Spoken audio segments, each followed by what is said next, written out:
നമസ്കാരം. പെരിയ ഇരട്ടക്കൊലക്കേസ് പ്രതിയുടെ മകന്റെ വിവാഹത്തിൽ പങ്കെടുത്തതിന്റെ പേരിൽ തനിക്കെതിരെ നടപടിയെടുത്തതിൽ പ്രതികരിച്ച് ബാലകൃഷ്ണൻ പെരിയ. തങ്ങൾക്കെതിരെയുള്ള നടപടി ഏകപക്ഷീയമാണ്. കമ്മീഷൻ തങ്ങളെ കേൾക്കാൻ പോലും തയ്യാറായില്ല. തങ്ങൾ പറഞ്ഞ കാര്യങ്ങളൊന്നും അവർ മുഖവിലക്കെടുത്തില്ലെന്നും ബാലകൃഷ്ണൻ ആരോപിച്ചു.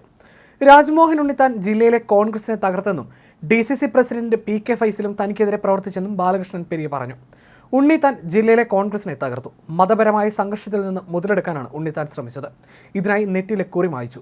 ഈ നാടിനകത്ത് നിന്ന് കറവ പശുവിനെ പോലെ സകലതും കറന്നെടുത്തയാളാണ് രാജ്മോഹൻ ഉണ്ണിത്താൻ. അദ്ദേഹത്തിനെതിരായ യുദ്ധം ഇവിടെ നിന്ന് ആരംഭിക്കുകയാണ്. ഉണ്ണിത്താനെ കൂടാതെ PK ഫൈസലും വലിയ റോള് വഹിച്ചു. കാരണം 100 വട്ടം ആലോചിച്ചാണ് വിവാഹ റിസപ്ഷനിൽ പോയിട്ടുള്ളത്. പൊടുന്നനെ ഇങ്ങനെയുണ്ടായ തീരുമാനത്തിന് പിന്നിൽ ഉണ്ണിത്താൻ എന്ന വിടുവായനോടുള്ള ഭയമാണെന്നും ബാലകൃഷ്ണൻ പെരിയ മാധ്യമങ്ങളോട് പറഞ്ഞു.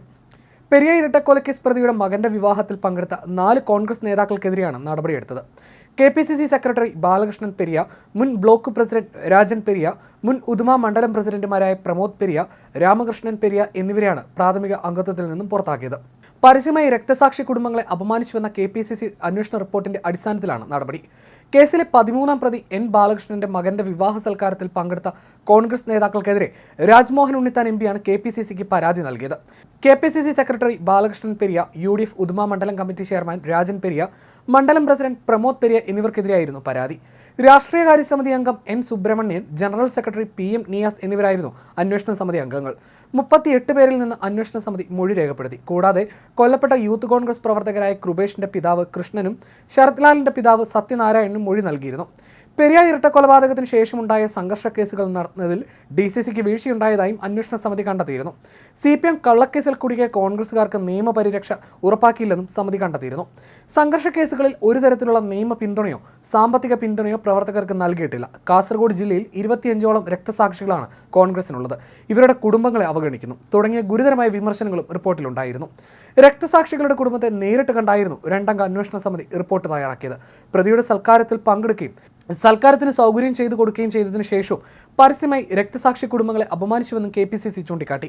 കല്യാണത്തിൽ പങ്കെടുത്ത നേതാക്കൾക്കെതിരെ Facebook പോസ്റ്റുമായി രാജ്മോഹൻ ഉണ്ണിത്താൻ രംഗത്തെത്തിയിരുന്നു.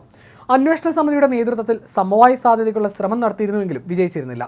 ഇതോടെയാണ് വിവാഹത്തിൽ പങ്കെടുത്ത കോൺഗ്രസ് നേതാക്കൾക്കെതിരെ നടപടി ശുപാർശ ചെയ്യാൻ സമിതി തീരുമാനിക്കുകയും ചെയ്തത്. 2019 ഫെബ്രുവരി 17-ന് രാത്രി 7:30-യോടെയായിരുന്നു കല്യാട്ടെ യൂത്ത് കോൺഗ്രസ് പ്രവർത്തകരായ ശരത് ലാൽ, കൃപേഷ് എന്നിവരെ CPM പ്രവർത്തകർ വാഹനങ്ങളിൽ പിന്തുടർന്ന് കൊലപ്പെടുത്തിയത്. 24 പ്രതികളുള്ള കേസിൽ 16 പേർ ജയിലിലാണ്. CPM നേതാവ് പീതാംബരനാണ് കേസിലെ 1-ാം പ്രതി. കൊലപാതകം, തെളിവ് നശിപ്പിക്കൽ, സംഘം ചേരൽ, ഗൂഢാലോചന തുടങ്ങിയവയാണ് പ്രതികൾക്കെതിരെ ചുമത്തിയ കുറ്റങ്ങൾ. കേരളത്തിൽ ഏറെ രാഷ്ട്രീയ വിവാദം സൃഷ്ടിച്ച ഇരട്ടക്കൊലക്കേസായിരുന്നു പെരിയയിലേത്. CBI അന്വേഷണത്തെ എതിർക്കാൻ സുപ്രീം കോടതി അഭിഭാഷകരെ നിയോഗിച്ച് 1 കോടി രൂപയോളമാണ് സംസ്ഥാന സർക്കാർ ചെലവഴിച്ചിരുന്നത്. ആദ്യം ലോക്കൽ പോലീസും പിന്നീട് ക്രൈംബ്രാഞ്ചും ഒടുവിൽ CBIയുമാണ് കേസ് അന്വേഷിച്ചത്. മുൻ MLAയും CPM ജില്ലാ സെക്രട്ടേറിയറ്റ് അംഗവുമായ KV കുഞ്ഞിരാമൻ, കാഞ്ഞങ്ങാട് ബ്ലോക്ക് പഞ്ചായത്ത് പ്രസിഡന്റും CPM മുൻ ഉദുമ ഏരിയ സെക്രട്ടറിയുമായ K Manikandan, party Pakkam Periya local സെക്രട്ടറിമാരായിരുന്ന വെളുത്തോളി രാഘവൻ, N ബാലകൃഷ്ണൻ തുടങ്ങി 24 പ്രതികളാണ് CBIയുടെ കുറ്റപത്രത്തിലുള്ളത്. ഇതിൽ 14 പേരെ ക്രൈംബ്രാഞ്ച് അറസ്റ്റ് ചെയ്യുകയായിരുന്നു.